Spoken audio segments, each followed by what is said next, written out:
বাংলাদেশে এই প্রথম সারা দেশ জুড়ে কিন্তু কেক আমরাই ডেলিভারি করছি। আজকে নিয়ে এলাম আমাদের বাটারস্কচ ফ্লেভার। কেকের বক্সেই প্রথমে আপনারা পেয়ে যাচ্ছেন দুটি সফট ময়েস্ট কেক স্পঞ্জ।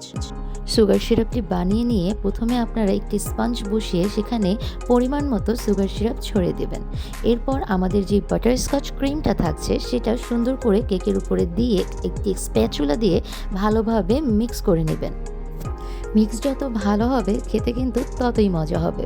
সাথে আপনারা বক্সে পেয়ে যাবেন রোস্টেড পিনাট। জি, আমরা এটি ডেকোরেশনের জন্য দিয়ে দিব।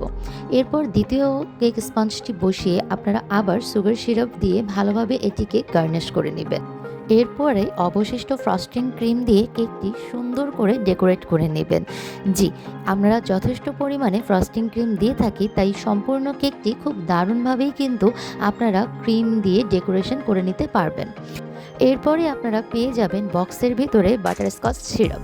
জি, এই সিরাপটি দিয়ে আপনারা কেকের উপরের অংশটি সুন্দর করে ডেকোরেশন করে নিতে পারবেন। আমি ভিডিওতে দেখানোর চেষ্টা করেছি কিভাবে খুব সহজেই আপনারা বাসায় বসে আমাদের ডিআইওয়াই কেকটি বানিয়ে নিতে পারবেন কোনো রকম হ্যাসেল ছাড়াই। নিজের হাতের কেক বানানোর আনন্দ কিন্তু দারুণ হবে। কোনো রকম প্রশিক্ষণ ছাড়াই যখন এত সুন্দর করে আপনারা কেকটি নিজের হাতে বানাবেন, কেমন লাগবে একবার ভাবুন তো। ভিডিওতে আমরা যেভাবে দেখেছি আপনাদের যে এভাবেই ডেকোরেশন করতে হবে এমন কিন্তু নয়।